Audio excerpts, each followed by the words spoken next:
الحمد لله رب العالمين والصلاة والسلام على نبينا محمد وعلى آله وأصحابه أجمعين وأشهد أن لا إله إلا الله وحده لا شريك له وأشهد أن محمدا عبده ورسوله صلى الله عليه وسلم أما بعد فنحمد الله سبحانه وتعالى الذي يسر لنا أن نجتمع على طاعته وذكره وعبادته. Toutes les louanges reviennent de droit uniquement à Allah subhanahu wa ta'ala pour nous avoir réunis et permis de s'asseoir afin d'écouter tout ce qui est en relation avec son obéissance, son adoration, son évocation.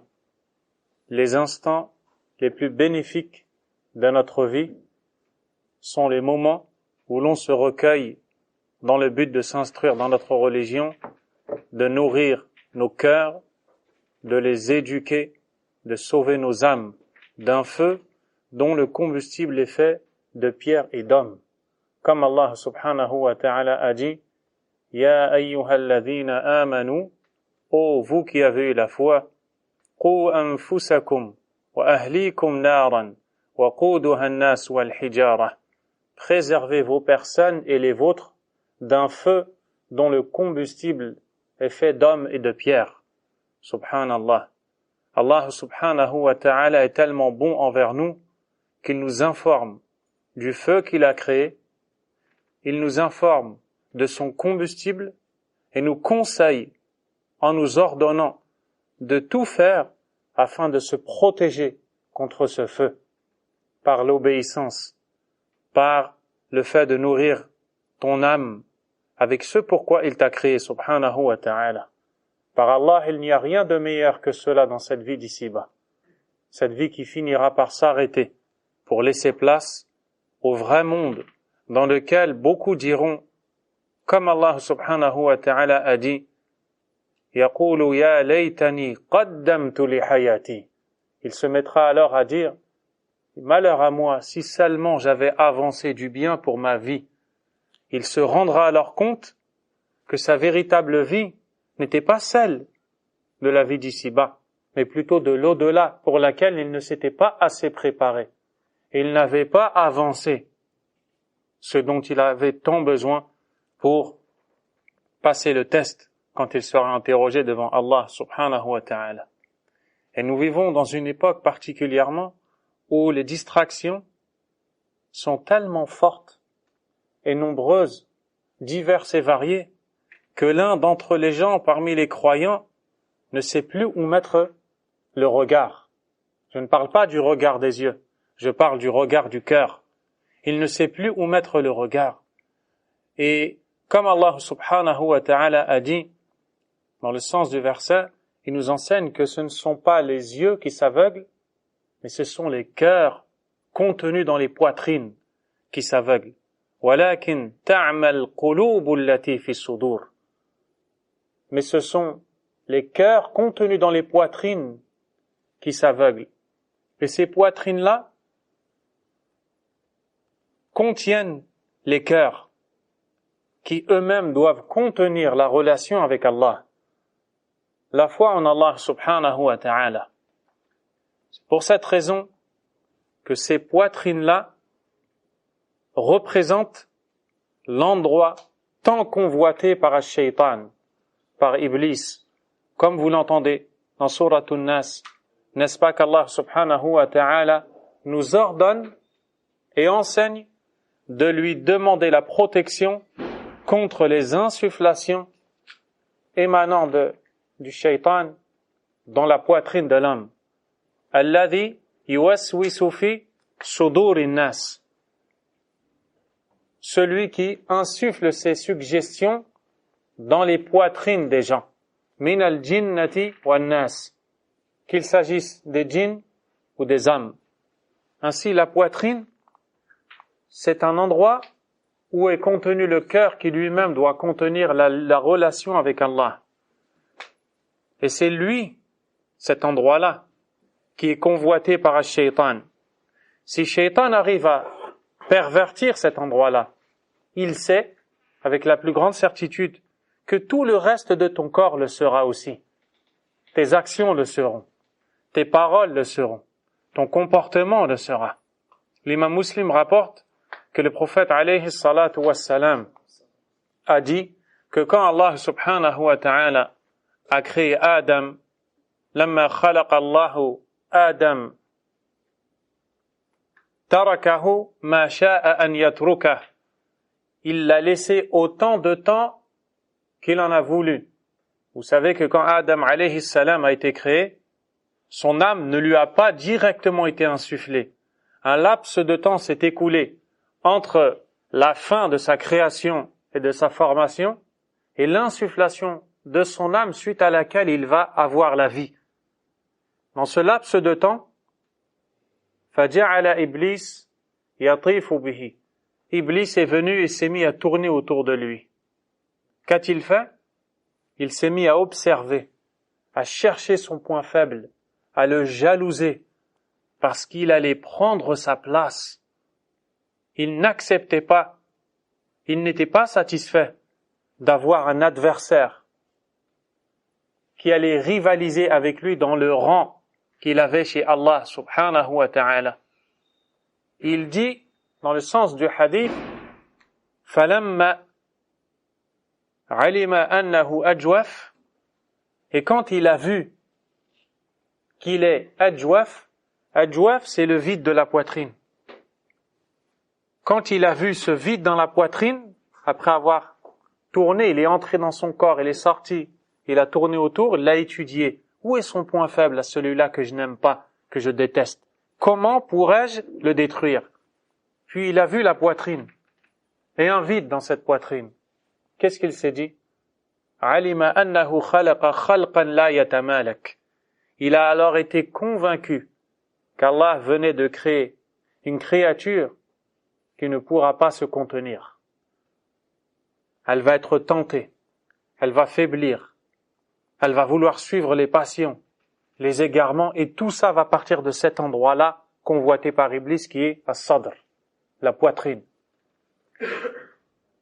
Et cette poitrine, wa alaykum assalam, cette poitrine contient le cœur. Lorsque le cœur est sain, la poitrine l'est aussi, à tel point qu'elle s'épanouit, elle s'élargit. Et quand elle s'élargit, cela se fait remarquer dans la vie de cette personne, dans son mode de vie, dans son bonheur ou son malheur, dans sa détresse ou sa joie et sa satisfaction, dans sa manière de parler, dans sa manière de se comporter, dans sa crainte face aux épreuves de la vie, ou son courage par lequel elle affronte telle et telle difficulté. La poitrine doit être donc ce sur quoi tu dois porter ta concentration. Elle doit être saine. Les savants ont parlé de cette poitrine et ont expliqué qu'elle s'entretient, elle se nourrit, elle s'éduque. Et on doit demander à Allah subhanahu wa ta'ala d'élargir cette poitrine. L'élargissement de la poitrine veut dire l'épanouissement. L'imam Ibn al-Qayyim, rahimahullah, qu'Allah lui fasse miséricorde, dans son écrit Zadul Ma'ad fi hadi khayr al-ibad, la provision du retour réside dans la guidée du meilleur des serviteurs. Le prophète sallallahu alayhi wa sallam a consacré un chapitre sur les causes de l'élargissement de la poitrine, de l'épanouissement. C'est ce qui va faire l'objet de notre assise, incha'Allah ta'ala, en demandant à Allah subhanahu wa ta'ala, par ses noms les plus beaux, ses attributs les plus parfaits, ceux par lesquels il s'est décrit, nommé, et par lesquels il nous a ordonné de l'invoquer, quand il nous dit subhanahu wa ta'ala, وَلِلَّهِ الْأَسْمَاءُ الْحُسْنَى فَادْعُوهُ بِهَا, et à Allah appartiennent les noms les plus parfaits, invoquez-le donc par ces derniers. eh bien, on applique cet ordre d'Allah en lui demandant subhanahu wa ta'ala d'ouvrir nos poitrines, de nous accorder l'épanouissement, le bonheur et la foi en lui subhanahu wa ta'ala. L'imam Ibn al-Qayyim rahimahullah ta'ala a donc dit ce que je vais vous lire. فَأَعْظَمُ أَسْبَابِ شَرْحِ الصَّدْرِ, la plus grande cause d'élargissement de la poitrine. On ne parle pas d'un élargissement sensoriel que tu vois à l'œil. On parle d'un élargissement conceptuel, si tu veux, spirituel, un bien-être que seul le croyant peut connaître. Parmi les plus grandes causes d'élargissement de la poitrine, at-tawhid, wa ala hasabi kamalihi wa quwwatihi wa ziyadatihi yakunu inshirahu sadri sahibihi. La plus grande cause d'élargissement de la poitrine et d'épanouissement, c'est la concrétisation du tawhid, le fait de reconnaître l'unicité d'Allah subhanahu wa ta'ala. Vous savez tous que c'est ce pourquoi il nous a créés. Et c'est le plus grand rappel que l'on puisse se faire. Allah subhanahu wa ta'ala a dit وَذَكِّرْ فَإِنَّ الذِّكْرَ تَنْفَعُ الْمُؤْمِنِينَ. Et rappelle, car certes le rappel est profitable pour les croyants. Et tout de suite après, voici le meilleur rappel qui arrive. وَمَا خَلَقْتُ الْجِنَّ وَالْإِنسَ إِلَّا لِيَعْبُدُونَ. Et je n'ai créé les djinns et les hommes que pour qu'ils m'adorent. Subhanahu wa ta'ala. Le but pour lequel tu existes n'est autre que l'adoration d'Allah. Tu es là pour être le serviteur d'Allah et lui manifester ton indigence, ton besoin, ta faiblesse devant sa grandeur, sa splendeur et son immensité. Allah subhanahu wa ta'ala a dit Ya ayyuhan nas, ô vous les hommes, antumul fuqara'u ila Allah. Vous êtes les besogneux face à Allah. Vous avez tant besoin de lui, de par votre faiblesse. Par nature, c'est ainsi que vous êtes. Qui que vous soyez, aussi élevé soit le rang que vous occupez, aussi nombreuses soient les richesses que vous possédez, vous n'êtes au final rien d'autre que de faibles créatures qui avaient été créées pour servir le Créateur, subhanahu wa ta'ala. Ô vous les gens, vous êtes les besogneux face à Allah. Wallahu huwa al-ghani al-hamid. Et Allah est le parfaitement riche, digne de louange. Al-Ghani, c'est celui qui n'a absolument besoin de rien ni de personne. De par sa richesse, il est riche de son essence, de par ce qu'il est. Subhanahu wa ta'ala. L'attribut al-Ghina, la richesse, ne se sépare pas d'Allah. Il n'a donc aucunement besoin de qui que ce soit, ni de quoi que ce soit. Et nous autres avons constamment besoin de lui, qu'on le veuille ou non, qu'on le conçoive ou non, qu'on le comprenne ou non. Tu as besoin de boire, de manger, de te reposer. Tous ces bienfaits, qui en est le créateur si ce n'est Allah subhanahu wa ta'ala? Que tu sois croyant ou non, tu es au service d'Allah sans t'en rendre compte. Nous sommes donc des faibles créatures qui doivent lui reconnaître sa grandeur, son unicité. L'imam Ibn al-Qayyim rahimahullah dit وَعَلَى حَسَبِ كَمَالِهِ وَقُوَّتِهِ وَزِيَادَتِهِ.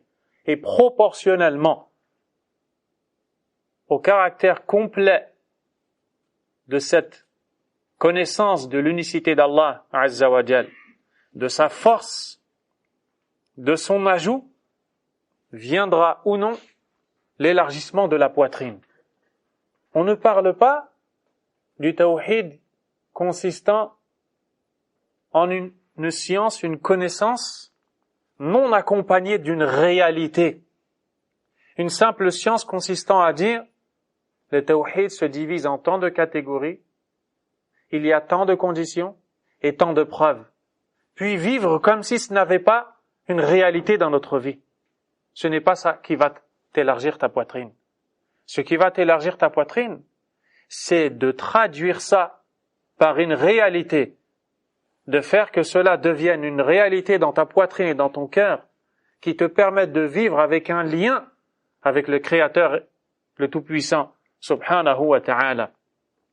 Plus tu développes cela, plus ton cœur s'épanouit et ta poitrine s'ouvre et s'élargit à un point où elle est plus vaste que les cieux et la terre malgré le petit corps que tu as. C'est une sensation qu'on espère ressentir un jour. Et Allah est riche et généreux. Allahumma la tahrimna fadlak. Oh Allah, ne nous prive pas ton bienfait. Nous sommes tes pauvres créatures. Wallah al-musta'an. Allah subhanahu wa ta'ala a dit أفمن شرح الله صدره للإسلام فهو على نور من ربه dans Surat Zumar, les groupes. Est-ce que celui à qui Allah a élargi sa poitrine, a ouvert sa poitrine à l'islam, à un point tel qu'il se voit dans une lumière émanant de son Seigneur, et tout de suite après il dit فَوَيْلٌ لِلْقَاسِيَةِ قُلُوبُهُمْ مِنْ ذِكْرِ اللَّهِ. Malheur alors à ceux dont les cœurs se sont endurcis face au rappel d'Allah. Vous voyez qu'Allah a posé une question ici qui pourrait apparaître incomplète. Il dit, dans le sens du verset, est-ce que celui à qui Allah a élargi la poitrine à l'islam et qui se voit dans une lumière de son Seigneur, malheur alors, jusqu'à la fin du verset. On a l'impression que c'est incomplet, n'est-ce pas? Mais en réalité, c'est loin de l'être. Il y a une phrase qui a été effacée, tellement elle est claire. Et cela veut dire, est-ce que celui qui a une poitrine élargie par Allah, de par l'adoration d'Allah, puisqu'il a été élargi par l'islam, qu'est-ce que l'islam si ce n'est la reconnaissance de l'unicité d'Allah, de laquelle découlent toutes les autres actions? Donc, est-ce que celui à qui Allah a élargi sa poitrine par le tawhid et qui se voit dans une lumière venant de son Seigneur est comme celui qui n'est pas dans cette situation, qui n'a donc pas la poitrine élargie puisqu'il n'est pas dans le tawhid, il n'est pas dans la foi, il n'est donc pas dans une lumière, vient approuver et prouver et appuyer ce que je viens de vous dire, un autre verset où Allah Azza wa Jal va clairement dire dans le verset Awaman kana mayta, est-ce que celui qui était mort, fa ahyayna, et à qui nous avons rendu la vie, wa ja'alna lahu nuran, et accordé une lumière, yamshi bihi fin nas, par laquelle il circule au milieu des gens. Kaman mathaluhu fi dhulumati laysa bi kharijin minha, est-il semblable à celui qui est dans les ténèbres sans jamais pouvoir en sortir? Donc là, on voit clairement que celui qui est dans at-tawhid, la reconnaissance de l'unicité d'Allah subhanahu wa ta'ala, va élargir sa poitrine proportionnellement à l'élargissement de ce tawhid et de sa concrétisation. Nous vivons dans une époque où nous avons tant besoin de faire revivre ce tawhid, de l'étudier, de le nourrir, d'y appeler, de rester stable sur lui, de l'entretenir constamment et de manière incessante. Tu ne dois jamais t'arrêter. Plus les fitanes, les troubles, les égarements, les tentations, les passions, les désirs augmentent, plus tu as besoin d'une armure forte. Nulle armure ne peut être aussi forte que la reconnaissance de l'unicité d'Allah subhanahu wa ta'ala et toutes ses implications, tout ce que cela veut dire. Tu ne dois pas être ignorant du tawhid d'Allah Azza wa Jal. Tu dois apprendre et lire. Et le meilleur livre pour apprendre le tawhid d'Allah tabaraka wa ta'ala, Al-Qur'an. C'est le Qur'an. car dans le Coran, il y a les noms, les attributs d'Allah. On te décrit combien il est puissant, combien il est parfait, combien il est bon, combien il est beau, combien il est pur, combien il est omnipotent, combien il est savant, combien il est bon, bienfaisant envers son serviteur, combien il est capable de changer les situations, combien il est capable d'exaucer les invocations, combien il est capable de guérir, combien il est capable de te nourrir, combien il est capable de t'enrichir, combien il est capable de te faire réussir, tant bien ici-bas que dans l'au-delà. Cette science-là, tu en as besoin constamment. Si les gens de cette vie d'ici-bas s'efforcent nuit et jour à la recherche du savoir dans tel et tel domaine pour aboutir sur des métiers peut-être louables, certes, mais qui ont une limite, après la vie, ils ne servaient plus à rien. Alors toi, le croyant, à plus forte raison, tu te dois de t'investir dans ce domaine-là, parce qu'en réalité, c'est ta vie. C'est ce qui anime ta vie. C'est le but de ta vie. وَمَا خَلَقَتُ الْجِنَّ وَالْإِنسَ إِلَّا لِيَعْبُدُونَ. Et je n'ai créé les djinns et les hommes que pour qu'ils m'adorent. C'est pour cela que Ibn al-Qayyim a dit, rahimahullah, وقال تعالى فمن يرد الله أن يهديه يشرح صدره للإسلام. Quiconque Allah veut le guider, il lui élargit sa poitrine à l'islam.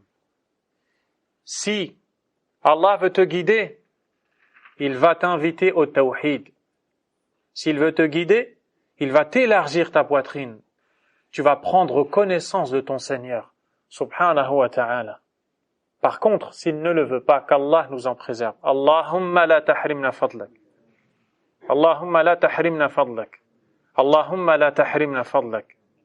ومن يريد أن يضله يجعل صدره ضيقا حرجا كأنما يصعد في السماء. Et quiconque Allah veut l'égarer, il va rendre sa poitrine étroite et serrée, comme s'il s'efforçait de monter vers le ciel. Cet exemple, cette parabole, en d'autres termes, cette comparaison faite par Allah Azza wa Jal, sert à nous éveiller. Imaginez-vous la personne qui monte vers le ciel. Plus tu t'élèves en altitude, plus tu as du mal à respirer. Moins tu es épanoui. Plus tu te sens serré et plus tu as envie de revenir en bas. Et si tu montes trop haut, tu finiras par périr. On ne parle pas de la mort des corps ici. Allah Azza wa Jal dit, dans le sens du verset, que celui qui veut monter, qui va se faire égarer par Allah Azza wa Jal, va ressembler à quelqu'un qui monte. Il ne fait que de monter sans aucune provision. Il va s'étouffer. Il va s'alourdir. Il va souffrir. Et enfin, il va périr. Qu'Allah nous préserve. فالهدى والتوحيد من أعظم أسباب شرح الصدر. La guidée et la reconnaissance de l'unicité d'Allah font partie des plus grandes causes d'élargissement de la poitrine. Et à l'inverse, والشرك والضلال من أعظم أسباب ضيق الصدر وانحراجه. Le polythéisme, l'association à Allah Azza wa Jal et l'égarement font partie des plus grandes causes pour que la poitrine redevienne resserrée et étroite. Combien tu vois des gens dans la vie d'ici-bas qui ont atteint, wa alaykum assalam, qui ont atteint le summum de ce que l'on voudrait avoir, en termes stricts, en termes purs et durs, de choses mondaines. Ils sont enviés, montrés du doigt, pris en exemple, admirés, et ce sont ces mêmes personnes qui souffrent en réalité. Elles habitent les demeures les plus vastes, mais ont l'impression d'être dans les endroits les plus serrés. Elles possèdent les biens les plus coûteux, les plus valeureux, mais ne voient devant le miroir que la pauvreté. Pourquoi? Parce qu'elles se sont égarées. Et le vrai épanouissement, le vrai élargissement de la poitrine ne peut pas être ailleurs que dans un lien liant le Seigneur subhanahu wa ta'ala à sa faible créature. a perdu. Celui qui est passé à côté de ça a échoué. Celui qui a manqué cette faveur va périr. Celui qui vivra ainsi. Qu'Allah nous en préserve.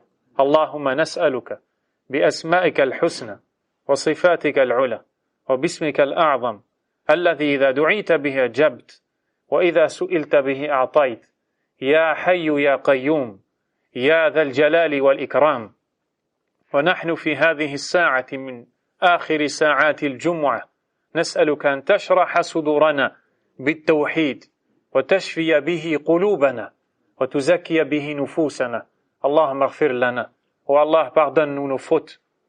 Nous t'implorons par tes noms, tes attributs, en cette heure, la dernière heure du vendredi, où ton prophète sallallahu alayhi wa sallam nous enseigne que tu exauces les invocations. Et nous t'implorons d'ouvrir nos poitrines, de nous accorder le bonheur et l'épanouissement dans ce bas monde et dans l'au-delà par la reconnaissance de ton unicité. Parmi les causes d'épanouissement, nous dit l'imam Ibn al-Qayyim rahimahullah, وَمِنْهَا النُّورُ الَّذِي يَقْذِفُهُ اللَّهُ فِي قَلْبِ الْعَبْدِ La lumière qu'Allah lance dans le cœur de son serviteur. وَهُوَ نُورُ الْإِيمَانِ qui n'est autre que la lumière de la foi.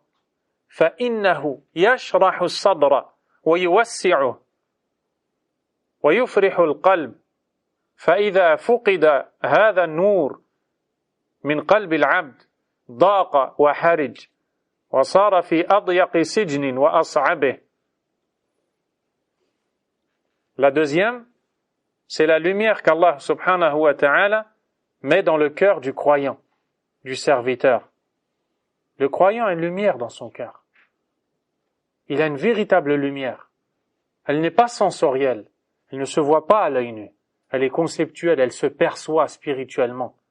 Il a une lumière, comme a dit l'imam Ibn al-Qayyim rahimahullah dans un autre de ses ouvrages, une lumière qui ne peut être vue que par des gens comme cette personne, que par un croyant, qui connaît et sait ce qu'est cette lumière.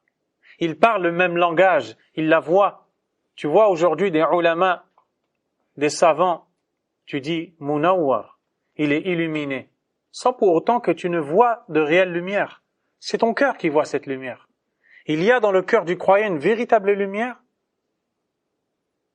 en fonction de laquelle sa poitrine s'élargit et s'épanouit. C'est une lumière qui est la lumière de la foi. Cette lumière-là, qu'est-ce qu'elle fait? Elle élargit la poitrine, elle la rend vaste et elle rend le cœur heureux. Elle rend le cœur heureux. Dès lors que cette lumière est perdue et disparaît du cœur, ce dernier se referme et se resserre contre lui. Il se voit alors enfermé dans la prison la plus étroite et la plus contraignante qui soit. Allah subhanahu wa ta'ala a créé les cieux et la terre, la lumière et les ténèbres. Dans Suratul An'am, il nous dit subhanahu wa ta'ala Alhamdulillahi alladhi khalaqa as-samawati wal-ard wa ja'ala adh-dhulumati wan-nur. Toutes les louanges reviennent de droit à Allah, celui qui a créé les cieux, la terre et a signé les ténèbres et la lumière. Allah Azza wa Jal, comme nous l'informe notre noble prophète alayhi salatu wassalam, dans le hadith rapporté par l'imam al-Tirmidhi rahimahullah dans le chapitre Kitab al-Iman, il nous dit sallallahu alayhi wa sallam Inna Allah azza wa jal khalaqa khalqahu fi dhulmah.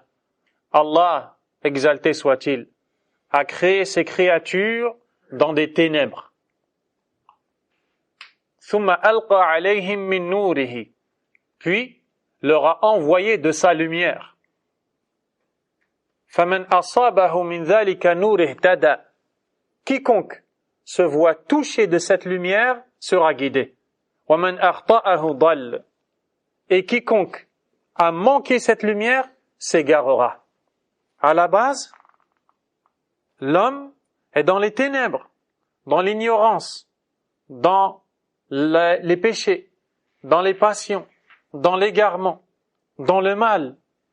Il ne distingue pas le bon du mal. Il ne distingue pas ce qu'il faut faire de ce qu'il ne faut pas faire. Il est dans les ténèbres. Il ne sait pas comment faire. Il a donc besoin d'une lumière lui permettant de voir la route dans son cheminement vers Allah, subhanahu wa ta'ala. Pour cela, Allah a envoyé de sa lumière, qui est la révélation, par laquelle quiconque s'illumine sortira des ténèbres, proportionnellement à la lumière qu'il décidera de prendre.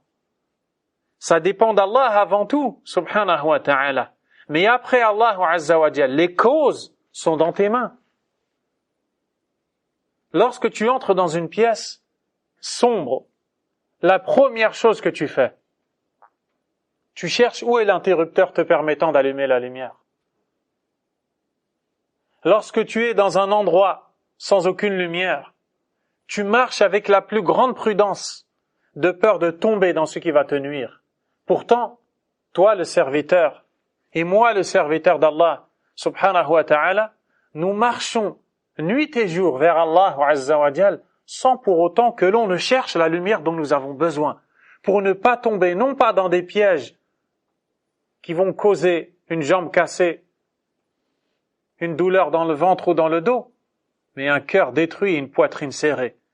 Qu'Allah nous guide et nous préserve, subhanahu wa ta'ala. Cette lumière-là, plus elle est nourrie, plus la poitrine s'élargit, plus le cœur se sent heureux et joyeux. Et dès lors qu'elle est perdue, le cœur se serre. La poitrine est resserrée. Et tu vois cette personne qui semble avoir tout, ne rien avoir au final. Se plaindre à outrance. N'être jamais satisfaite. Jamais contente.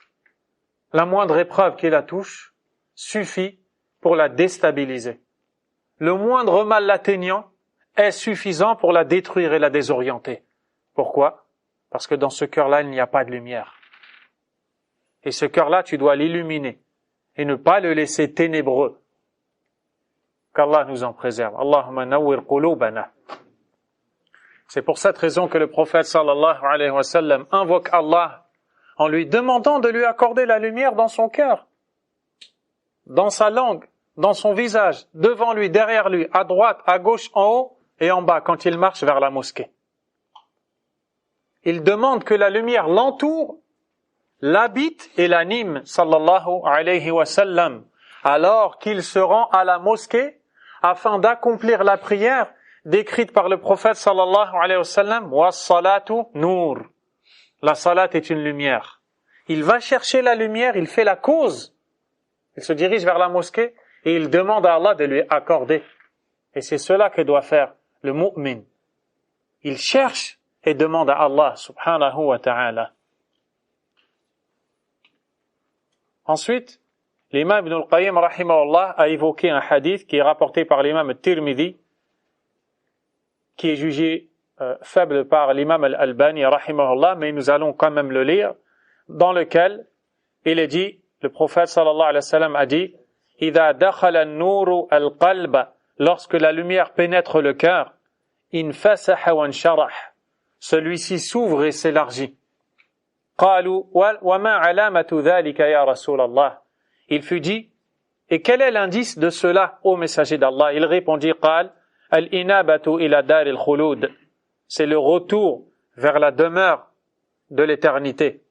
والتجافي عن دار الغرور, et le fait de ne pas se laisser prendre par la demeure de la tromperie. والاستعداد للموت قبل نزوله, et se préparer à la mort avant que celle-ci ne vienne. Ce hadith-là, même s'il est jugé faible, son sens est correct. Nul doute que celui qui se comporte de cette façon a une lumière dans le cœur. فَيُصِيبُ الْعَبْدَ مِنْ شِرَاحِ صَدْرِهِ بِحَسَبِ نَصِيبِهِ مِنْ هَذَا النُّورِ. Le serviteur se voit élargir sa poitrine proportionnellement à la lumière qui atteindra son cœur. وَكَذَلِكَ النُّورُ الْحِسِّيُّ وَالظُّلْمَةُ الْحِسِّيَّةُ هذه تشرح الصدر وهذه تضيقه. Il en est de même pour la lumière sensorielle et les ténèbres sensorielles. C'est-à-dire que là, on parle vraiment de la lumière que l'on voit à l'œil nu et des ténèbres que l'on voit à l'œil nu. Lorsqu'il y a de la lumière, nous dit l'imam rahimahullah, cela aide la personne à épanouir son cœur, à élargir sa poitrine. Et lorsqu'elle est dans le noir, elle se sent étroite et serrée. Tant bien avec la lumière et les ténèbres que l'œil voit, qu'avec la lumière et les ténèbres que le cœur ressent. Ensuite, l'imam Ibn al-Qayyim, rahimahullah ta'ala,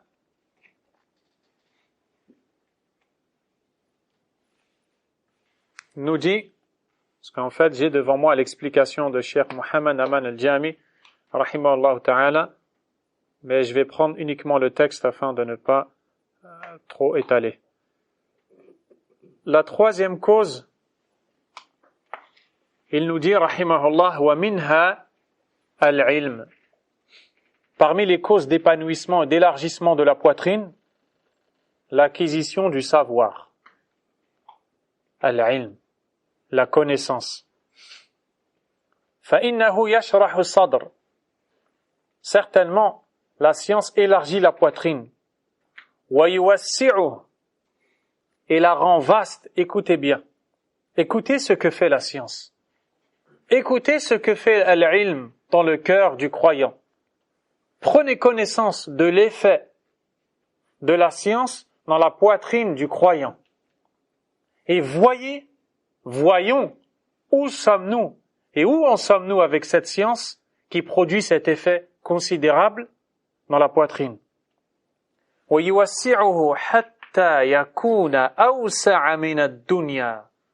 La science élargit et rend vaste la poitrine au point de la rendre plus large, plus vaste que le bas monde entier. Combien il y a de cieux dans la terre? Celui qui dort n'est pas le bienvenu ici. Combien il y a de cieux dans cette dunya? 7. Combien il y a de terres? 7. Combien il y a d'anges? Combien il y a d'animaux? Combien il y a d'arbres? Combien il y a de créatures? Toute cette dunya, le cœur et la poitrine deviennent plus larges qu'elle quand elles renferment en leur sein la science. Et quand on parle de la science, on ne parle pas des sciences profanes, bien que beaucoup d'entre elles soient très profitables. Mais on parle de la science de la connaissance d'Allah subhanahu wa ta'ala, de la connaissance du livre d'Allah azza wa jal, de la sunna du prophète sallallahu alayhi wa sallam. Tu es assis, tu connais ton prophète sallallahu alayhi wa sallam. Tu sais comment il est. Tu sais comment il était physiquement. Là où beaucoup de gens savent comment sont physiquement telle et telle personnalité, n'ayant pas la moindre valeur et ne leur servant à rien dans leur cheminement vers Allah, tout en ignorant comment est ton prophète, alayhi salatu wassalam. Si aujourd'hui je t'interroge, décris-moi le messager d'Allah sallallahu alayhi wa sallam physiquement, vas-tu être en mesure de le faire? Si ce n'est pas le cas, efforce-toi de le savoir, ne serait-ce qu'en lisant l'introduction du livre Shama'ilun Nabi sallallahu alayhi wa sallam, les qualités sublimes du prophète sallallahu alayhi wa sallam, écrit par l'imam al-Tirmidhi, où il décrit avec des hadiths la description physique du prophète alayhi salatu wassalam. Allah nous a facilité de l'enseigner et les audios sont disponibles dans le site, à votre droite. La science te permet de connaître le prophète alayhi salatu wassalam, dans son comportement, dans sa vie, dans ses actions. De connaître Allah, de savoir, azza wa jal, de savoir ce qui est pur, impur, ce qui valide et invalide ta prière, ce qui te fait aimer d'Allah, subhanah, ce qui provoque contre toi sa colère. Qui peut se passer de la science? Laissez le temps passer comme ça sans rien apprendre. Nas'alullah as-salama. Wa yuwassi'uhu hatta yakuna awsa'a min ad-dunya. La poitrine devient alors plus large que la dunya. Les gens recherchent la dunya et toi, la largesse de cette dunya, elle est dans ta poitrine. Tu n'as besoin de rien. Tu es fort, invincible. par ton lien avec Allah et par la connaissance que tu as. Quand tu as une question, la réponse est là. Tu as une interrogation, tout est là et dans ton qalb. Parce que tu as appris, tu as donné de ton temps. Allahumma waffiqna li talab al-ilm. Allahumma habbib ilayna hadha al-ilm. Qu'Allah nous fasse aimer cette science. وَالْجَهْلُ يُورِثُهُ الضِّيقَ وَالْحَصْرَ وَالْحَبْسِ. Alors que l'ignorance provoque dans la poitrine le resserrement,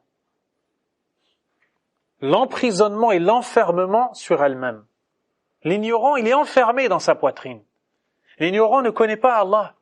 L'ignorant ne sait pas comment œuvrer, ni comment agir. Il ne sait pas comment affronter les choses de la vie, parce qu'il n'a pas d'armes, il n'a pas d'outils pour le faire. L'ignorance est terrible. Qu'Allah nous en préserve. فَكُلَّمَا اتَّسَعَ عِلْمُ الْعَبْدِ. Autant de fois que la science du serviteur s'élargit, انشرح صدره واتسع. Sa poitrine s'élargit et s'ouvre. وليس هذا لكل علم. Cela ne peut pas se produire avec toutes les sciences. بل للعلم الموروث عن الرسول صلى الله عليه وسلم وهو العلم النافع. Mais plutôt uniquement avec la science héritée du messager d'Allah sallallahu alayhi wa sallam. C'est ça la science utile. فَأَهْلُهُ أَشْرَحُ النَّاسِ صَدْرًا. Les gens de cette science-là, les savants, et ceux qui la recherchent, proportionnellement à la recherche et à leur acquisition de cette science, sont les gens à la poitrine la plus détendue, la plus vaste. وَأَوْسَعُهُمْ قُلُوبًا. وَأَوْسَعُهُمْ قُلُوبًا. Ils ont les cœurs les plus grands, les plus vastes. وَأَحْسَنُهُمْ أَخْلَاقًا. Ils sont les meilleurs comportementalement, moralement parlant. Ils ont le meilleur comportement. وَأَطْيَبُهُمْ عَيْشًا. Et ils sont les meilleurs dans leur vie. Ils ont les meilleurs comportements. La science, elle te guide vers le meilleur comportement. Elle te guide vers les meilleures paroles, vers les meilleures actions, vers la meilleure façon d'être, vers la meilleure façon de te conduire au milieu des gens qui t'entourent et qui sont plus ou moins proches ou loin de toi. Plus tu as du ilm, plus tu as l'adab. Al-Sheikh Ibn al-Uthaymin, Allahumma arhamhu rahmatan wasi'a, dirige la prière, comme ses élèves le racontent, dans laquelle il récite Suratu Zalzala, Idha zulzilatil ard. Il se trompe. Ses élèves derrière lui le corrigent. Ils sont plusieurs. Et ça ne fait que l'embrouiller. Rahimahullah. Allahumma arham al-Sheikh. Et après la prière, il se retourne pour exhorter ses élèves et les sensibiliser sur le fait que seul un doit corriger l'imam quand il se trompe. Quand soudainement va se lever dans la mosquée un homme que personne ne connaît dans cet endroit, Al-Unayza, la ville du Cheikh, il apparaît que c'est un passager, il crie et il dit au Cheikh, un Cheikh qui ne sait même pas réciter Surat al-Zalzala, tout le monde te corrige. Si tu ne sais pas réciter, pourquoi tu diriges la prière? Et ça se voit qu'il ne sait pas qu'il est en train de parler à un des plus grands savants de la terre à cette époque-là. Rahimahullah. Qu'est-ce qu'a fait le Cheikh, rahimahullah? Il a souri, il a baissé la tête. Et l'affaire est close. Qu'est-ce qui a fait ce comportement? Pendant que d'autres se seraient levés. De quel droit oses-tu me parler de cette façon? Sais-tu qui je suis? Et j'en passe. Ibn al-Uthaymin, rahimahullah, qui marche dans la rue, et une femme qui l'appelle de loin, qui va limite lui ordonner de venir parce qu'elle a une question urgente. Il va baisser sa tête et il va y aller. Avec la tête baissée sans la regarder, il va l'écouter et lui donner sa fatwa et repartir. Qu'est-ce qui fait ce adab qui fait qu'aujourd'hui, Cheikh Ibn al-Uthaymin, juste en entendant parler de lui, wallahi, il y a une mahabba dans le qalb que seul Allah connaît. Qu'est-ce qui fait ça? Si c'est le ilm qu'il a mis en pratique et qui lui a donné ce khuluq, ce comportement-là.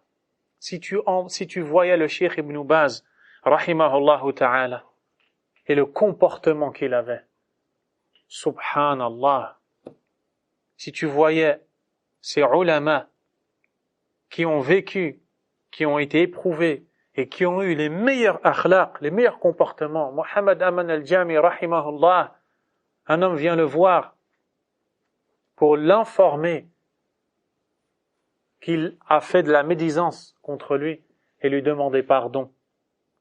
Et le cheikh, rahimahullah ta'ala, lui dit, je ne t'en tiens pas rigueur. C'est comme si tu ne m'avais rien fait, tu ne m'avais rien dit. Et je t'invite à annoncer à toutes les personnes qui auraient parlé sur moi que je leur ai d'ores et déjà pardonné. Pas besoin de venir se rabaisser devant moi, je leur pardonne tous. Même s'ils continuent, je leur pardonne. Regardez ce qu'il dit. Si c'est pas le ilm qui fait ça, il dit, j'ai peur d'être la cause qu'un musulman entre en enfer. J'ai peur que si je ne lui pardonne pas, il entre en enfer. Qu'est-ce qui fait qu'on prend son nafs et on l'écrase comme ça?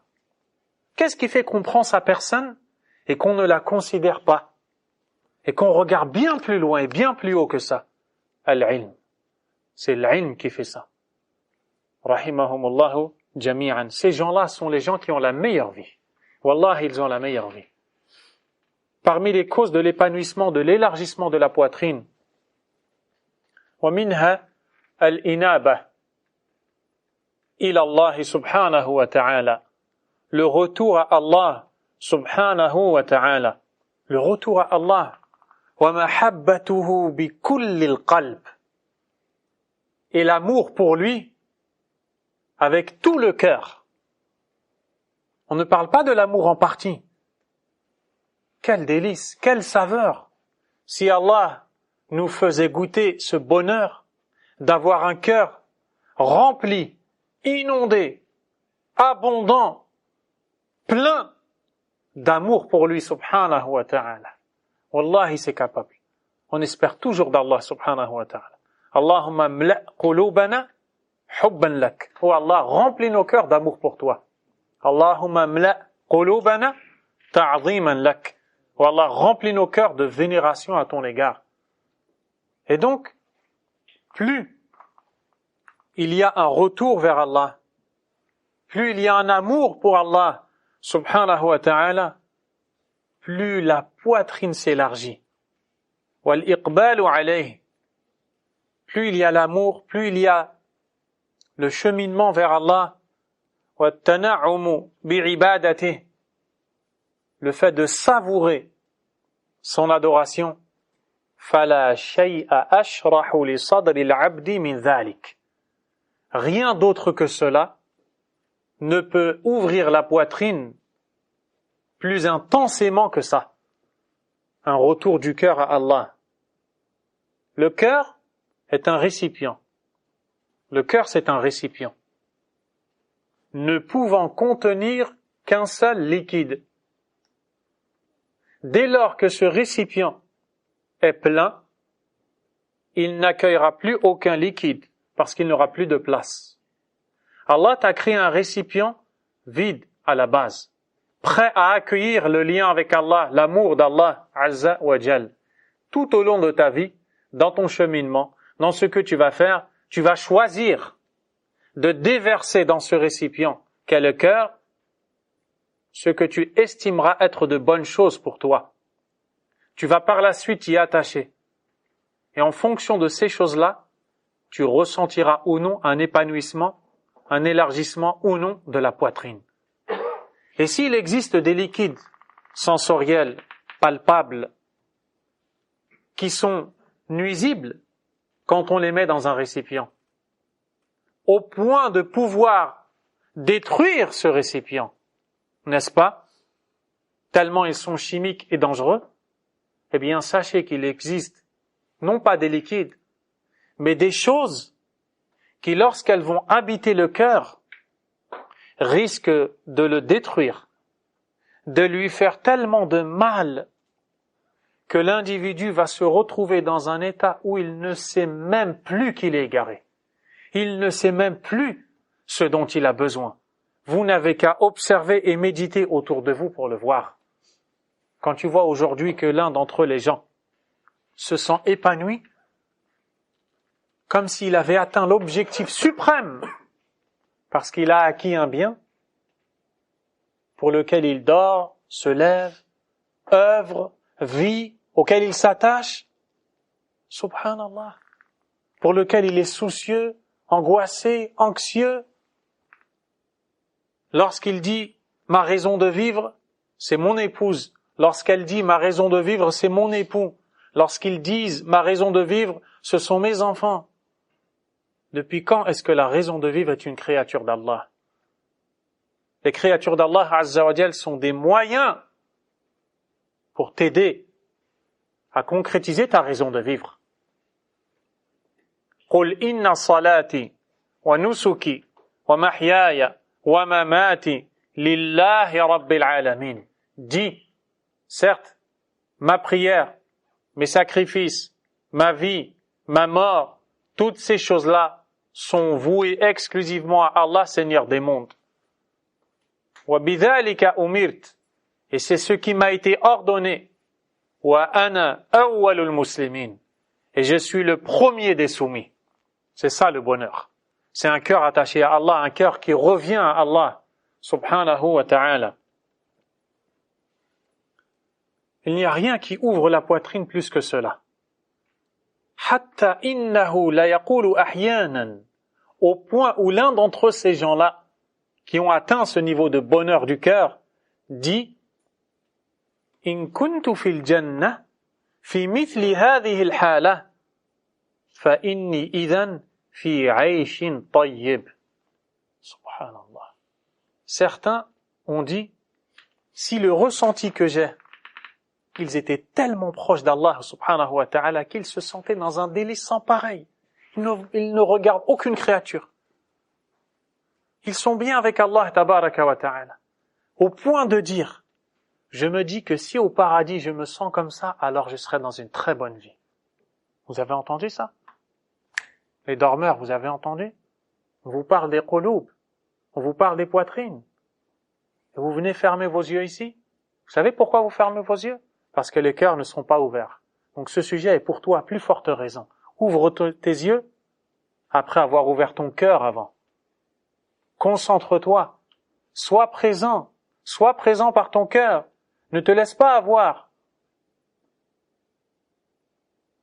Il dit, cet homme-là, que si je suis au paradis dans cet état, franchement, je me sentirai très bien. Allahu Akbar. Alors qu'au paradis, c'est bien plus que cela, mais cela indique l'intense bonheur qu'il ressent, l'énorme joie qu'il a dans son cœur. Qu'est-ce qui lui a apporté ça? Les milliards? Les études mondaines? Les diplômes et autres? Qui peuvent être toutes des bonnes choses, on ne les blâme pas. Mais ce n'est pas ça qui apporte ce bonheur-là. Ce bonheur-là, ce n'est que la connaissance d'Allah qui peut l'apporter. وَلِلْمَحَبَّةِ تَأْثِيرٌ عَجِيبٌ فِي انشِرَاحِ الصَّدْرِ. L'amour que l'on a pour Allah subhanahu wa ta'ala apporte un effet étonnant dans l'élargissement de la poitrine. وَطِيبِ النَّفْسِ, dans la bonté de l'âme. وَنَعِيمِ الْقَلْبِ, dans le bienfait du cœur. لَا يَعْرِفُهُ إِلَّا مَنْ لَهُ حِسٌّ بِهِ. Cela ne peut être connu que par celui qui le ressent. J'aimerais bien le ressentir un jour. Allahul musta'an. Allahul musta'an. Allahumma la tahrimna fadlak. Il ne peut être ressenti, connu que par celui qui le ressent.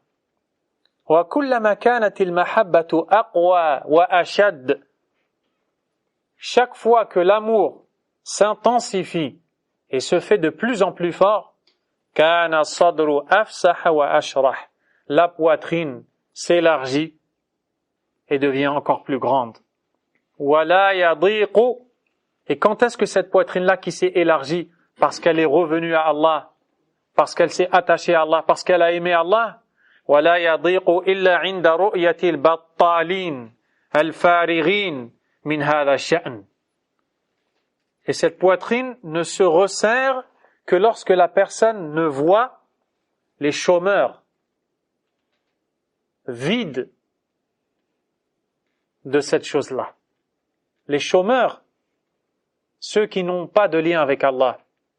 Quelqu'un qui a un lien avec Allah, subhanahu wa ta'ala, qui intensifie, qui nourrit, qui renforce son lien avec Allah azza wa jal, eh bien, quand il voit des gens dans les situations contraires à cela, les cœurs distraits, attachés à la dunya, attachés à telle et telle chose, sa poitrine se serre.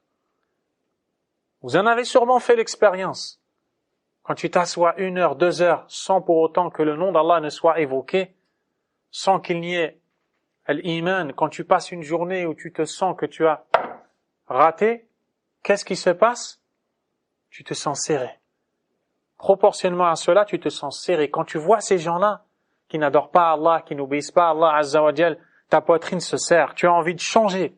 Et quand tu vois un salih, un vertueux, tu sens que tu respires, n'est-ce pas? Quand tu vois un alim, regarde comment tu es. Tu vas à la umrah, tu vois tel ou tel cheikh de la sunna, regarde comment tu te sens. فَرُؤْيَتُهُمْ قَذَا عَيْنِهِ وَمُخَالَطَتُهُمْ حُمَّى رُوحِهِ. La vision de ces gens-là, pour une telle personne dont la poitrine est élargie parce que le cœur revient à Allah, est à l'image d'une impureté. Vous voyez la petite crotte dans l'œil? Quand il voit ces gens-là, c'est comme s'il avait ça dans son œil. Et se mêler à de telles personnes sera pour lui une fièvre pour son âme. Son âme devient malade. Parce qu'il n'y a pas le retour à Allah, l'amour à Allah. وَمِنْ أَعْظَمِ أَسْبَابِ ضِيقِ الصَّدْرِ. Et parmi les plus grandes causes du resserrement de la poitrine, الْإِعْرَاضُ عَنِ اللَّهِ تَعَالَى. Le détournement d'Allah. C'est-à-dire se détourner d'Allah, subhanahu wa ta'ala. وَتَعَلُّقُ الْقَلْبِ بِغَيْرِهِ. Et l'attachement du cœur à un autre que lui. وَالْغَفْلَةُ عَنْ ذِكْرِهِ وَمَحَبَّةُ سِوَاهِ. L'insouciance, le fait de ne pas l'évoquer et d'aimer un autre que lui. فَإِنَّ مَنْ أَحَبَّ شَيْئًا غَيْرَ اللَّهِ عُذِّبَ بِهِ. Ça c'est une règle, écoutez-la bien.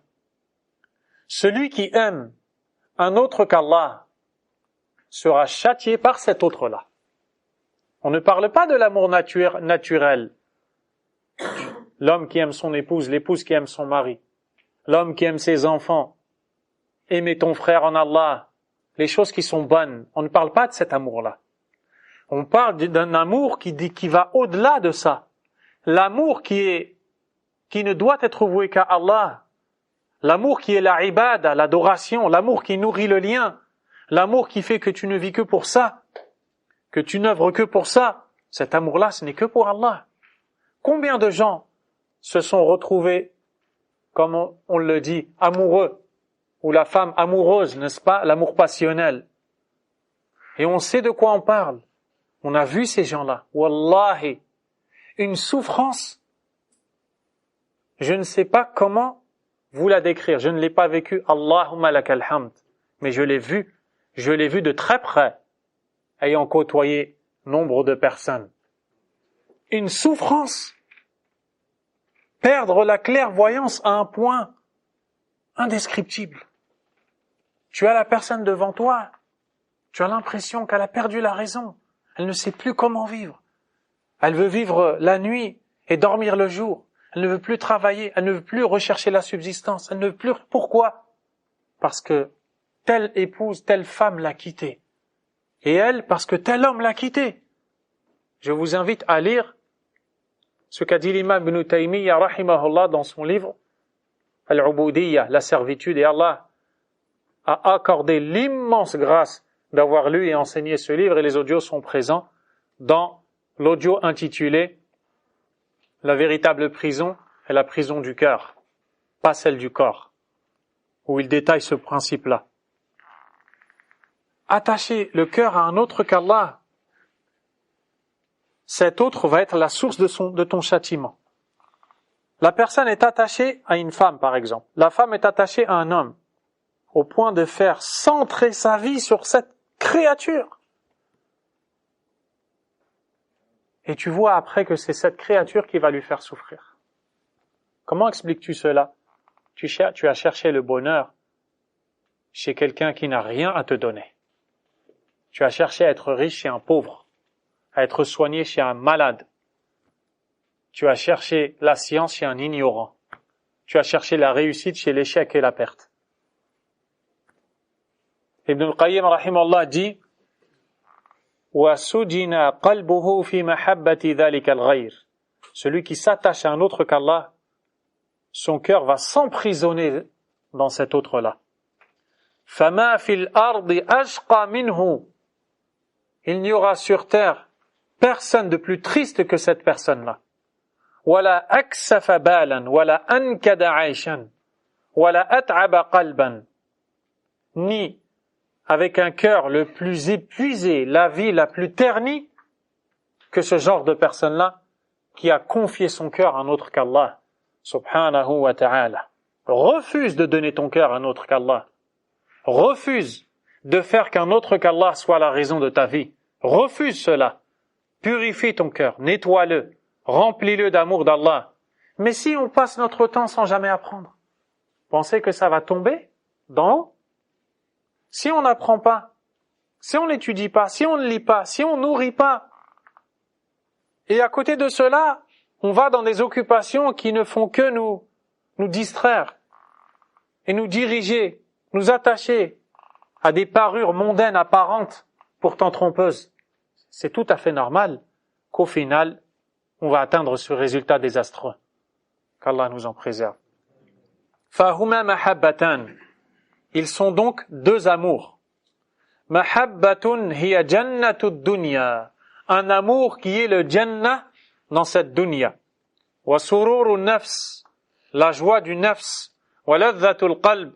Le délice du cœur. Wa na'imur ruh. La saveur de l'âme.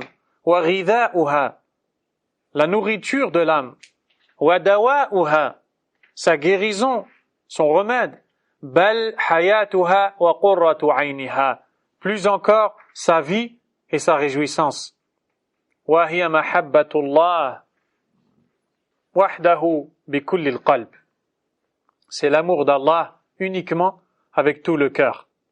Wa injidhabu quwwa al-mayli wal-irada wal-mahabbati kulliha ilayh. Et le penchant du cœur entièrement vers lui seul, subhanahu wa ta'ala. Le deuxième amour, وَمَحَبَّةٌ هِيَ عَذَابُ الرُّوحِ. Un amour qui est le supplice de l'âme. وَغَمُّ النَّفْسِ. Le souci permanent du nafs. وَسِجْنُ الْقَلْبِ. La prison du cœur. وَضِيقُ الصَّدْرِ. Le resserrement de la poitrine. وَهِيَ سَبَبُ الْأَلَمِ. Qui cause la douleur. وَالنَّكَدْ وَالْعَنَى. Ternissement de la vie. La peine, وَهِيَ مَحَبَّةُ مَا سِوَاهُ سُبْحَانَهُ. Et c'est l'amour d'un autre que lui, subhanahu wa ta'ala. وَمِنْ أَسْبَابِ شَرْحِ الصَّدْرِ. Parmi les grandes causes de l'élargissement de la poitrine et de l'épanouissement, دَوَامُ ذِكْرِهِ عَلَى كُلِّ حَالٍ. La constance de l'évocation d'Allah dans toutes les situations. Que tu puisses évoquer le nom d'Allah, subhanahu wa ta'ala, peu importe la situation dans laquelle tu es. Ainsi était le prophète sallallahu alayhi wa sallam. Et particulièrement les invocations quotidiennes, celles du matin, du soir, d'après les 5 prières, avant de se coucher, au réveil, et les choses que tu entreprends, les invocations dans la prière, que tu apprennes toutes ces choses-là, que tu te renseignes et que tu ne te contentes pas de prononcer des paroles avec la langue, tout en ayant un cœur absent, des paroles que tu ne raisonnes pas, Depuis combien de temps tu dis, si tu le dis, Bismillah alladhi la yadurru ma'a ismihi shay'un fil ardi wala fis sama' wa huwa as-sami'ul 'alim. Est-ce que tu en as compris véritablement le sens? Depuis combien de temps, si tu le dis, est-ce que tu dis A'udhu bi kalimatillahi tammati min sharri ma khalaq. Je cherche refuge auprès des paroles parfaites d'Allah contre le mal de ce qu'il a créé. Quelles sont les paroles parfaites d'Allah? Et ainsi de suite. Depuis combien de temps tu récites? Le matin, le soir notamment. Min sharril waswas al-khannas. Qu'est-ce que veut dire al-khannas? Depuis combien de temps tu récites Allahu as-samad? Qu'est-ce que veut dire as-samad? Depuis combien de temps? Et ainsi de suite. Tu dois savoir invoquer et évoquer Allah, subhanahu wa ta'ala. Tu dois évoquer son nom en comprenant et avec un cœur présent. Et ça fait partie des plus grandes causes pour élargir ta poitrine. وفي كل حال وموطن أو في كل موطن فللذكر تأثير عجيب في انشراح الصدر ونعيم القلب. L'évocation d'Allah produit un effet considérable et étonnant dans l'élargissement de la poitrine, le délice du cœur. وَلِلْغَفْلَةِ تَأْثِيرٌ عَجِيبٌ فِي ضِيقِهِ وَحَبْسِهِ وَعَذَابِهِ. Tandis que l'insouciance au rappel d'Allah produit le resserrement, l'enfermement, le châtiment du cœur. Une personne qui invoque abondamment Allah ne peut être comme une personne qui invoque que très peu Allah subhanahu wa ta'ala. ومنها الإحسان إلى الخلق ونفعهم بما يمكنه. Parmi les grandes causes d'épanouissement et d'élargissement de la poitrine, la bienfaisance à l'égard des créatures. C'est un point que peu de gens connaissent. Que lorsque tu fais du bien aux autres, ta poitrine s'élargit. Ton cœur se détend. Allah Azza wa Jal te gratifie par la détente de l'âme, l'épanouissement du cœur, l'élargissement de la poitrine, à hauteur du bien que tu produis pour les autres. Ne sois pas quelqu'un qui sert à rien pour les autres. Quelqu'un qui ne connaît que les défauts des autres. Quelqu'un dont la langue est capable de pendre et de tomber au sol, tellement ce muscle a travaillé dans cette musculation maudite, de s'occuper des autres, qu'Allah nous en préserve. Et quand on a besoin de ce quelqu'un, il est où? Il est inexistant. Quand on parle de ibadah, d'adoration, où est-il? Absent. Quand on parle de choses utiles, absent. Futile, présent. Il n'a pas compris qu'il devait enlever la lettre F à futile pour prendre utile à la place. Wallahu musta'an. Faire du bien autant que possible aux gens. Min al-mal, avec les biens, l'argent. Wal jah, avec le rang que tu occupes. Il a besoin de quelque chose, il ne peut pas l'atteindre. Mais le rang que tu occupes peut être une cause lui facilitant. Tu vas jouer de ce rang-là pour l'aider. Et tu vas aller demander, je le connais, facilite-lui, accorde-lui. Ça, c'est un bien que tu fais aux gens. وَالنَّفْعُ بِالْبَدَنِ. Le bien que tu produis envers les gens, physiquement, avec ton corps. Tu l'aides à porter, tu lui apprends un travail, tu l'apprends telle et telle chose. وَأَنْوَاعِ الْإِحْسَانِ. Et toutes sortes de bienfaisances. فَإِنَّ الْكَرِيمَ الْمُحْسِنِ أَشْرَحُ النَّاسِ صَدْرًا. Le bienfaisant, généreux, fait partie des gens ayant la poitrine la plus large. وَأَطْيَبُهُمْ نَفْسًا. L'âme la plus bonne. وَأَنْعَمُهُمْ قَلْبًا. Le cœur le plus ressentant de la saveur. وَالْبَخِيلِ. Alors que l'avare, الَّذِي لَيْسَ فِيهِ إِحْسَانٌ, qui n'a pas de bienfaisance, أَضْيَقُ النَّاسِ صَدْرًا, fait partie des gens qui ont les poitrines les plus refermées. وَأَنْكَدُهُمْ عَيْشًا, et la vie la plus ternie.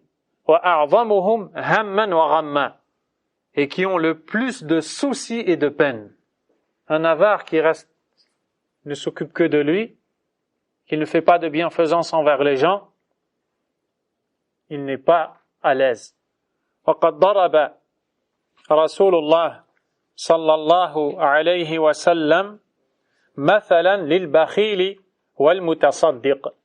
Le prophète alayhi salatu wassalam a fait l'image pour comparer l'avare et le généreux. Alayhi salatu wassalam. كمثل رجلين, il ressemble à deux hommes. Il ressemble à deux hommes. عليهما جنتان من حديد, portant pour chacun d'entre eux un bouclier de fer. كلما هم المتصدق بصدقة, chaque fois que le bienfaisant veut faire une aumône, اتسعت عليه وانبسطت, ce bouclier de fer s'élargit.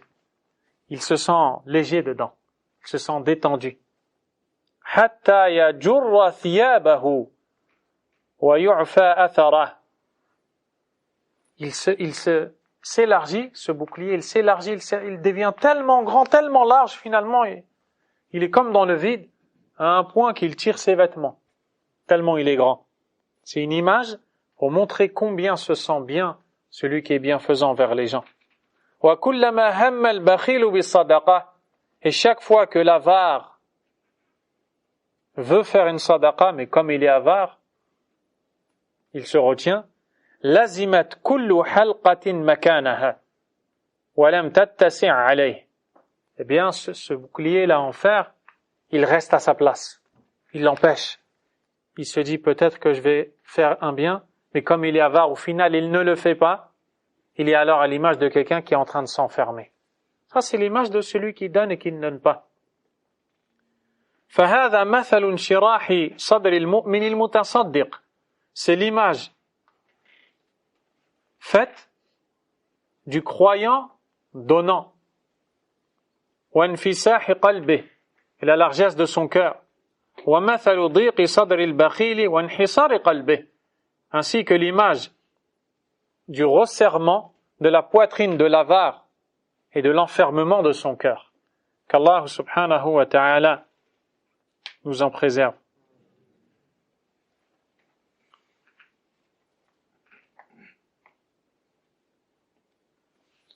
L'imam Ibn al-Qayyim rahimahullah a dit وَمِنْهَا الشَّجَاعَةِ, parmi les causes d'épanouissement et d'élargissement de la poitrine, le courage.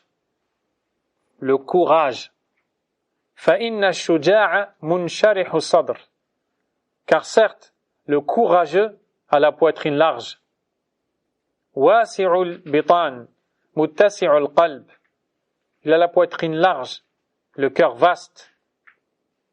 Parce que comme il est courageux, il n'est pas soucieux, il n'est pas peiné, il n'est pas stressé. Il est courageux, il affronte. Et pour être courageux, il faut d'abord qu'il ait un bon lien avec Allah, subhanahu wa ta'ala. Et tu remarques dans la vie de tous les jours, lorsque quelqu'un est courageux et un autre ne l'est pas, comment ces deux vont affronter la même situation. L'un va stresser et paniquer, c'est le résultat logique de sa situation, alors que l'autre va le prendre comme si c'était un jeu et une plaisanterie. Ça ne lui fait rien du tout. Parce qu'il est courageux, il ne craint pas. Qu'Allah nous augmente en courage. وَالْجَبَانُ أَضْيَقُ النَّاسِ صَدْرًا, le peureux ou alors le lâche fait partie des gens à la poitrine la plus resserrée. وَأَحْصَرُهُمْ قَلْبًا, et le cœur le plus renfermé. لَا فَرْحَةَ لَهُ وَلَا سُرُورٍ, il n'a nulle joie ni bonheur. وَلَا لَذَّةَ لَهُ وَلَا نَعِيمٍ, ni délice ni saveur. إِلَّا مِنْ جِنْسِ مَا لِلْحَيَوَانِ الْبَهِيمِ, sauf comme les animaux l'ont. Il n'a pas le véritable bonheur. Le lâche, il n'a pas le véritable bonheur. il a le bonheur que les animaux ont quand ils se réjouissent d'un délire, quand ils assouvissent un désir, quand ils mangent et boivent. Mais à part ça, le véritable bonheur de la poitrine, le lâche ne l'a pas. وَأَمَّا سُرُورُ الرُّوحِ وَلَذَّتُهَا وَنَعِمُهَا. Quant à la joie de l'âme, son délice et sa saveur, وَابْتِهَاجُهَا, sa réjouissance, فَمُحَرَّمٌ عَلَى كُلِّ جَبَانٍ. Cela est interdit à chaque individu lâche. كَمَا هُوَ مُحَرَّمٌ عَلَى كُلِّ بَخِيلٍ. Tout comme ça l'est pour tout individu avare. وَعَلَى كُلِّ مُعْرِضٍ عَنِ اللَّهِ سُبْحَانَهُ غَافِلٍ عَنْ ذِكْرِهِ جَاهِلٍ بِهِ وَبِأَسْمَائِهِ تَعَالَى وَصِفَاتِهِ وَدِينِهِ. Comme ça l'est aussi pour toute personne se détournant d'Allah, insouciant des noms et attributs d'Allah, ignorant d'Allah subhanahu wa ta'ala. Personne qui est ignorante et qui ne connaît pas Allah subhanahu wa ta'ala ne peut pas avoir un cœur détendu, ne peut pas goûter à la joie et à une poitrine élargie et épanouie. Muta'alliqu al-qalbi bi ghayrihi, qui a le cœur attaché à autre que lui. Donc vous voyez un lien entre deux choses, l'avarice et la lâcheté, n'est-ce pas? Il a cité ici que parmi les causes de l'épanouissement, la bienfaisance, qui est le contraire de l'avarice, et le courage, le contraire de la lâcheté. Et c'est pour ça que dans le hadith, le prophète alayhi salatu wassalam demande à Allah subhanahu wa ta'ala de le préserver contre deux choses, al-jubn ou al-bukhl, qui est la lâcheté et l'avarice. Parce qu'avec la lâcheté et l'avarice, ton cœur est serré, ta poitrine est étroite, et tu n'es pas détendu ni apaisé. L'imam Ibn al-Qayyim a dit وَإِنَّ هَذَا النَّعِيمَ وَالسُّرُورِ يَصِيرُ فِي الْقَبْرِ رِيَاضًا وَجَنَّةً. Cette joie-là, cette détente, ce bonheur-là, se transforme dans la tombe en un jardin. وَذَلِكَ الضِّيقُ وَالْحَصْرِ. Alors que ce resserrement de poitrine يَنْقَلِبُ فِي الْقَبْرِ عَذَابًا وَسِجْنًا, se transforme dans la tombe en châtiment et prison. Si tu libères ton cœur, fait dunya, Allah te le libère dans la tombe et fait l'akhirah, dans l'au-delà. Par contre, si tu emprisonnes ton cœur dans cette vie, eh bien ton cœur va être emprisonné dans la tombe. Au même titre que ton corps le sera sous terre, ton cœur sera, ton âme sera emprisonnée. Qu'Allah nous en préserve. كَحَالِ الْقَلْبِ فِي الصَّدْرِ, à l'image du cœur dans la poitrine. نَعِيمًا وَعَذَابًا وَسِجْنًا وَانْطِلَاقًا. Quand ce dernier est dans le délice, dans le châtiment, dans la liberté, quand le cœur est libre et dans la saveur, dans le délice, dans la poitrine, eh bien l'âme le sera dans la tombe et dans l'au-delà. Et inversement. وَلَا عِبْرَةَ بِانْشِرَاحِ صَدْرِ هَذَا لِعَارِضٍ وَلَا بِضِيقِ صَدْرِ هَذَا لِعَارِضٍ. Écoutez, il dit ce qui est à prendre en compte, ce n'est pas le réjouissement ou l'épanouissement que l'on voit temporairement dans une personne parce qu'elle a atteint un bonheur, elle a concrétisé un but. Dans les périodes de la vie où tu vois que la personne, elle a atteint un but, un objectif, elle se sent heureuse pendant tant de temps. Ça s'arrête. Ibn al-Qayyim, rahimahullah, dit, on ne tire pas la leçon de ça, d'un bonheur qui va s'arrêter parce que à un moment donné, la personne a eu un bien. Ou alors, d'un dhiq, d'un resserrement de poitrine à un moment donné parce que la personne a été éprouvée ou a... Ça s'arrête. On ne tire pas la leçon pour dire la personne est dans un bonheur, dans un épanouissement ou dans un resserrement de poitrine pour un fait se déroulant ayant un début et une fin. On ne parle pas de ça. C'est pas de là qu'on tire la leçon. فَإِنَّ الْعَوَارِضَ تَزُولُ بِزَوَالِ أَسْبَابِهَا. Car les événements arrivant à la personne disparaissent quand les causes de ces événements disparaissent.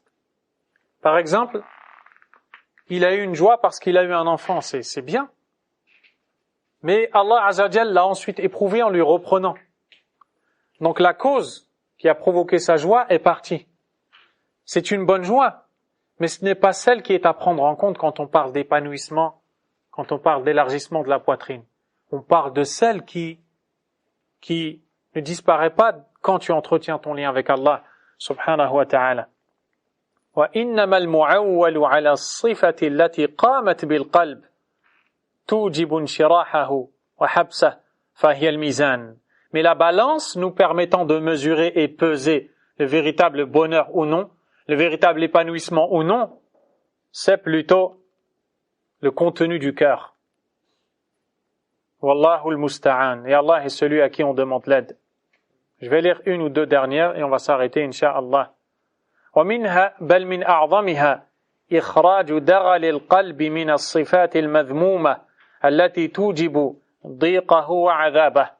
Faire sortir du cœur les mauvaises herbes représentées par les choses blâmables.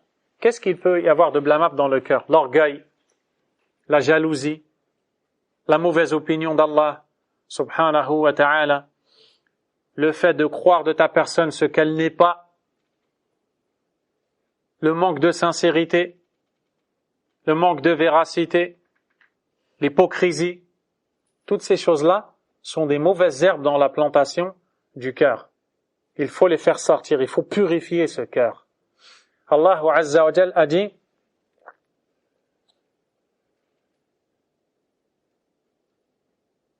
سأصرف عن آياتي الذين يتكبرون في الأرض بغير الحق. Je ferai dévier de mes versets ceux qui injustement s'enflent d'orgueil sur terre. Pourquoi Allah va les faire détourner du Coran? Et cela a été expliqué par Sufyan ibn Uyayna rahimahullah. Il dit ay asrifuhum an fahmi al-Qur'an, c'est-à-dire je les ferai détourner de la compréhension de mon livre, du Coran. Et un autre a dit amna'uhum min at-tadabburi fi amri, c'est-à-dire j'empêcherai ces gens de méditer mon ordre. Donc il lit le Coran, il n'en tire aucun profit. Son cœur est détourné. Pourquoi? Parce qu'il y a une mauvaise herbe dans ce cœur-là. Il est peut-être malhonnête, il a peut-être de l'hypocrisie, peut-être de l'orgueil, de la jalousie. Wal'iyadhu billah, toutes les maladies, les saletés, les souillures du cœur, qu'Allah nous en préserve et qu'Allah guérisse nos cœurs. Elles provoquent un referrement, un resserrement du cœur. وَتَحُولُ بَيْنَهُ وَبَيْنَ حُصُولِ الْبُرْءِ. Et elle s'interpose entre le cœur et la guérison de ce dernier. فَإِنَّ الْإِنسَانَ إِذَا أَتَى الْأَسْبَابَ الَّتِي تَشْرَحُ صَدْرَهُ. Car quand l'homme fait les causes pour élargir sa poitrine, وَلَمْ يُخْرِجْ تِلْكَ الْأَوْصَافَ الْمَذْمُومَةِ مِنْ قَلْبِهِ, sans faire sortir de son cœur ces mauvaises herbes, لَمْ يَحْظَ مِنْ انشراح صَدْرِهِ بِطَائِلٍ. Il n'aura au final rien de l'élargissement de sa poitrine. Ça te fait répondre à la question, mais j'essaie de faire tout ça et ma poitrine, je ne sens pas qu'elle s'élargit. Il y a des mauvaises herbes. Et Allah Azza wa Jal, tant qu'il y a des mauvaises herbes dans ce cœur, prive la personne. Pourquoi il la prive? Parce que le cœur, c'est un récipient qui doit contenir le plus grand des trésors qu'est la révélation. Est-ce que vous croyez qu'Allah subhanahu wa ta'ala va accepter de déposer la révélation pure dans un endroit sale? Les gens de la dunya, est-ce que vous pensez qu'ils vont accepter de mettre leurs trésors, leurs diamants, leur or, leur argent dans une poubelle, dans une ordure? Ou alors ils vont sélectionner les meilleurs endroits, un coffre-fort en fer, en métal, bien caché, propre, nettoyé, dans le meilleur endroit? À plus forte raison, Allah Azza wa Jal refuse de mettre le trésor de la révélation dans un cœur qui contient des mauvaises herbes. Donc la personne va s'efforcer de faire les causes d'épanouissement sans pour autant voir de résultats parce qu'elle n'a pas remédié à ce problème des mauvaises herbes. Et ça, il faut travailler ton cœur. Et si on se rendait compte de cela, on n'aurait même pas le temps de s'occuper des autres. On n'aurait même pas le temps de s'occuper des autres. Qu'Allah nous en préserve. وغايته أن يكون له مادتان تعتويران على قلبه. وهو للمادة الغالبة عليه منهما. La situation d'une personne qui fait les causes d'élargissement de la poitrine en laissant les mauvaises herbes ressemble à quelqu'un qui a deux matières dans son cœur qui se combattent. En fonction de celle qui va gagner, il aura son résultat. S'il a laissé les mauvaises herbes prendre le dessus, il s'est fatigué pour rien. S'il a chassé ces mauvaises herbes, ces causes-là, elles entrent dans son cœur et dans sa poitrine et elles l'élargissent. Je vais citer cette dernière-là et je vais m'arrêter, Inch'Allah. Wa minha, parce qu'elle est importante, tarkul fudul, wal nazar, wal kalam, wal istima' wal mukhalata, wal akli wal nawm. Parmi ces choses-là, le fait d'abandonner la curiosité. Il y a des gens, subhanallah, il faut qu'ils écoutent tout. Tu entends des gens parler, il faut absolument qu'ils tendent l'oreille. Ça ne te regarde pas, ça ne te concerne pas. Écarte-toi, laisse-les parler. Il y a des gens qui sont tellement curieux, qui veulent savoir tout ce qui se passe partout. Et qu'est-ce qu'ils vont faire? Surtout avec cette grosse fitna, ce gros poison, les téléphones, smartphones, il va chercher sur Internet, sur Facebook, Twitter, les réseaux sociaux, tout ce qui se passe, tout ce qui se dit. On dirait qu'il faut qu'ils connaissent tous les égarements existants, toutes les paroles d'un tel, tout ce qu'un tel a dit au point d'oublier sa personne. Et ça fait mourir son cœur. Et on en a vu des frères et des personnes s'occuper de tout ce qui se dit ici et là, en croyant que c'est la défense de l'iman, c'est la défense du tawhid, c'est la défense de la sunna. Et au final, ces deux raka'a, il les fait mal. Ces adhkar, il les répète quand il les répète, en retard, sans comprendre leur sens. Quand il prend une page du Coran, il est essoufflé. Pourquoi? Ton temps, tu dois l'utiliser pour te sauver de l'enfer. Ta'allam ayna al-haq. Apprends où est le haq, suis-le et trace ta route. Ne passe pas ton temps dans les problèmes ici et là, dans les curiosités. Parce que la curiosité fait partie des plus grandes causes pour refermer ta poitrine, sans que tu ne t'en rendes compte. Et combien on en a vu qui sont revenus des années après pour avouer que c'était pas un bon chemin de se conduire de cette façon-là.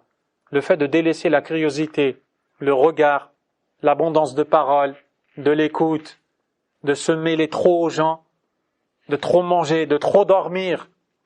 Parce que ces choses-là, nous dit l'imam Ibn al-Qayyim rahimahullah, la curiosité se transforme en douleur, en peine, en souci. Regardez ces gens-là qui cherchent tout le temps à savoir ce qui se passe. Ils sont pris dans leurs soucis, dans leurs peines.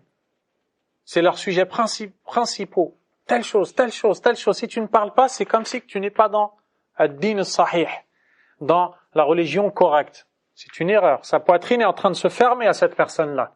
Si seulement elle raisonnait. Elle se transforme alors en peine, en difficulté. Le cœur se resserre, le cœur s'enferme. La ilaha illallah, nous dit l'imam Ibn al-Qayyim rahimahullah. Qu'est-ce que cette poitrine est serrée?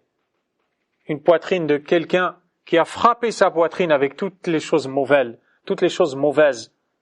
Chaque chose mauvaise a lancé une flèche dans son cœur.